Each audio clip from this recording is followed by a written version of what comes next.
friends. Welcome to Into the Woods with Catherine.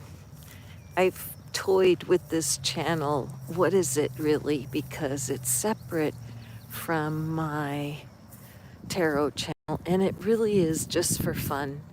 It's trying to share the joy that I have with my woods because in this world today, there's so few things you can count on that are for sure here for you. And nature has been my teacher and my friend and my confidant. This field right here, as you guys know, is on the walk to my woods, and the flowers are spectacular this year. And you all know that many people in my neighborhood call these flowers weeds, and pretty soon the weed whacker is going to come and whack them all down. And I always feel a little bad for the meadow when that happens because it's just, it's a field of dreams. All of these blossoms and lessons of abundance that's here. So this is like my playground. This is my way of being completely Catherine with no expectations of any readings or any teachings or anything. It's just for me and whoever wants to come along. So anyway, the fog though is so fun, and it's already almost burning off. There's the sun up there peaking, and pretty soon it'll burn off all this fog. And so the fog is like a cloud, and so I think about, I always wear my boots so that I can walk in the water and be like a kid. But over here's the entry to the woods, and I just wanted to go in while it's foggy. Quick, before the fog goes away. It's 7:25 a.m. my turn.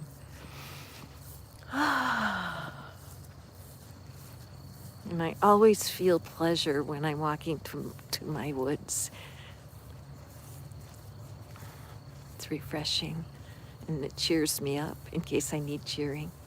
And also there's food here because there's a mulberry tree that is here right on the edge of the woods, and it's got berries that for the most part are unripened. There's a branch over there. See if you can see the little unripened berries over there? And they turn black, and when they're black, they're so sweet. And the reality is that what you're seeing here is a branch from a tree that has fallen. Part of the tree has fallen down, but it still bears fruit. And I think about, oh gosh, look how pretty it is in here today. Oh my, look at some spider built a web overnight. Wow, and all over these keys. And my first inclination is to clean these off and set the keys free. So I feel like that's a lesson for today. What's holding our key captive, and how can we free it?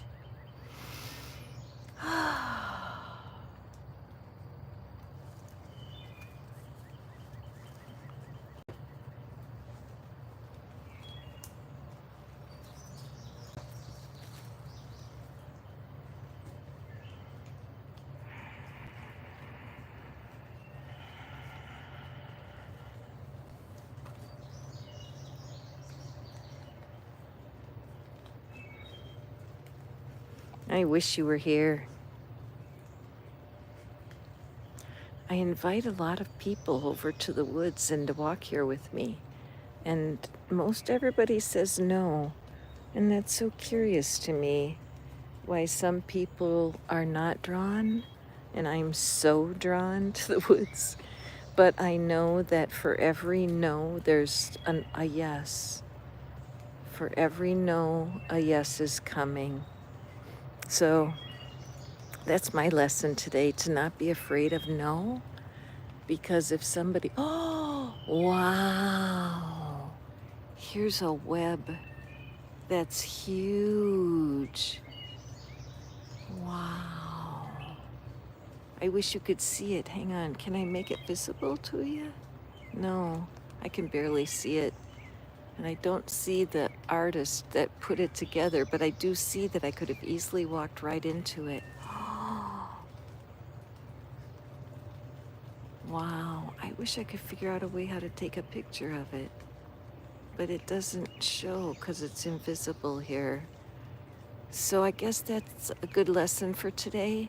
The fact that some obstacles are invisible but sticky.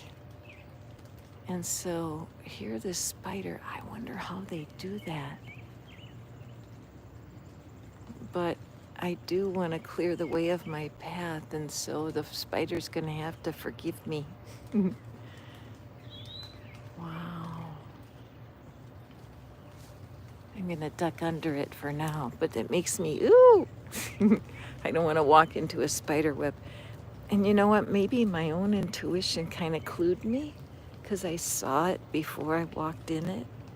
I wonder if that's possible. Does our intuition clue us? How does your intuition clue you, right? So you don't walk into a spider web. Ooh, there's a robin.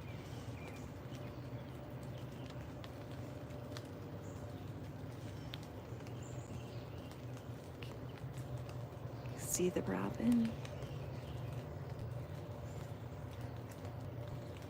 It's so cool, so beautiful.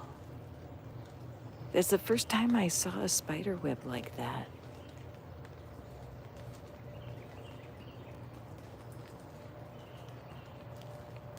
Here's the little fairy sentinel. See him in his home down there? He's like the guardian living in the stump.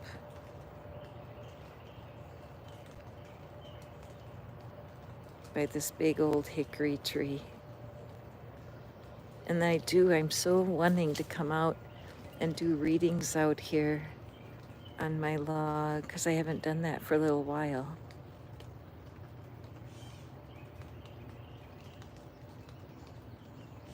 It's so hard to be worried in here.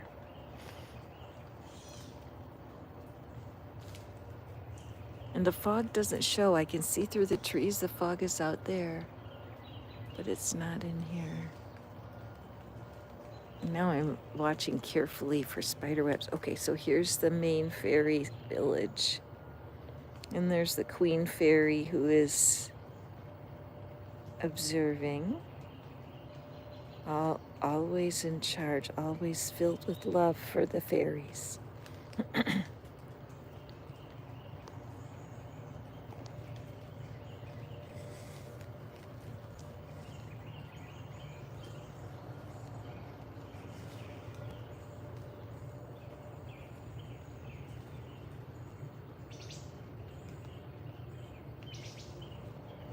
Just wonderful. Oop, here's another spider strand. I wonder how people take pictures of spider webs like that. And here's Archangel Michael, my symbol of Archangel Michael here in the woods. Isn't that beautiful?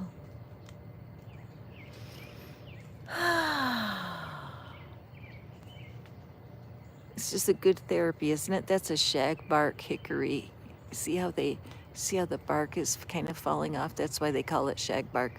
And the message of the hickory is let go of what you don't need to be holding on to. The hickory's kind of a stubborn nut.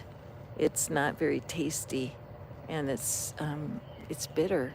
And so that idea of releasing bitterness is like the theme of my whole woods. And then there's poison ivy. That's just gorgeous, isn't it? I mean, look at that green. It's what's not to love. But you know never to touch the poison ivy because it will leave an allergic reaction on your skin.